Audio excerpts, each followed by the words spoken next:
Falegnameria Paludetto. Da più di 60 anni. Il legno su misura a casa tua. Siamo qui con Vasco Vučković, responsabile pallanuoto Mestrina.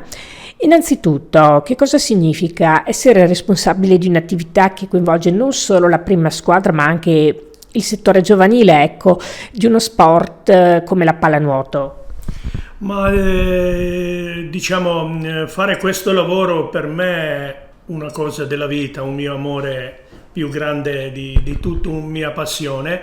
E essendo esposto davanti ai giocatori, a ragazzi di varia età, per me è anche una cosa molto, molto importante e una enorme responsabilità, perché noi, come che si sa, facciamo il lavoro con i ragazzi di 6-7 anni fino a quelli di prima squadra, dove più grande ha 28 anni. Significa che sono tutti giovani e che facciamo un'attività che oltre la parte sportiva è molto importante come la parte sociale, perché noi abbiamo 150 ragazzi dove praticamente almeno 130 famiglie sono tranquille, perché i ragazzi stanno in un ambito molto, molto sano e, come si dice, li togliamo dalla strada.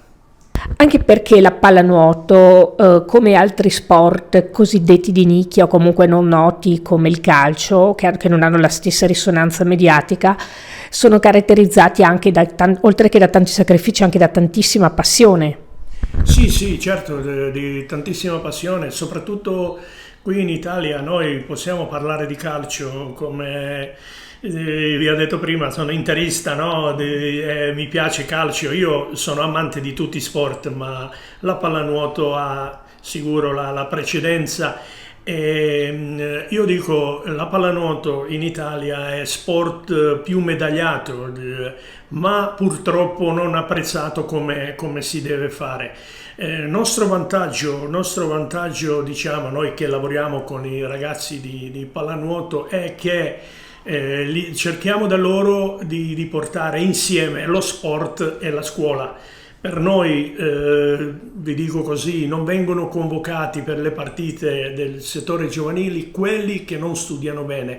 Può essere migliore in squadra, ma se non fa punteggio che soddisfatta i genitori e noi, rimane a secco, come si dice. Così stiamo facendo un'attività molto, molto interessante e un'attività molto importante per la società di oggi.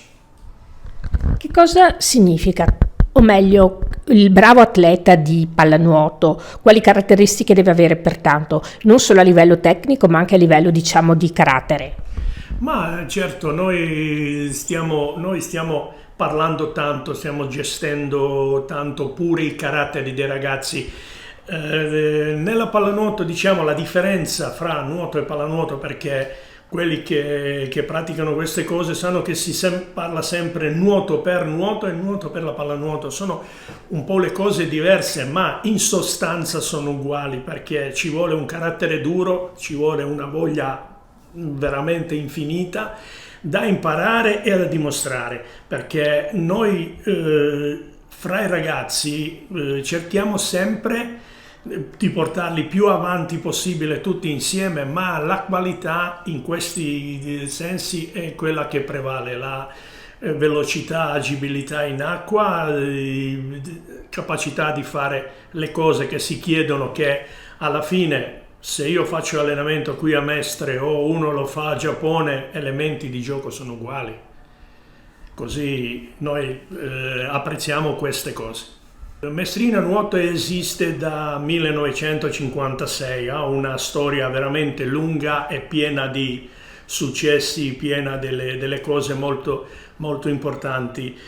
Io sono venuto in ottobre di anno scorso qui e ho trovato società in buone condizioni e ho accettato di rimanere. Abbiamo tantissimi campionati, abbiamo tantissime partite, così speriamo che i ragazzi crescano e che riusciremo veramente presto a fare un salto di qualità, di categoria, comunque non avendo tutte le condizioni pronte per questo, perché qui a Veneto non c'è, tranne Padova, non c'è una piscina, per esempio Venezia e Mestre non hanno una piscina di 33 o 50 metri dove si possono giocare le categorie nazionali. Noi adesso possiamo giocare in questa piscina che è bella e veramente abbiamo condizioni per lavoro, sono buone, ma se noi saliamo dalla Serie C a Serie B dobbiamo avere campo di 30 metri che purtroppo ancora non abbiamo qui.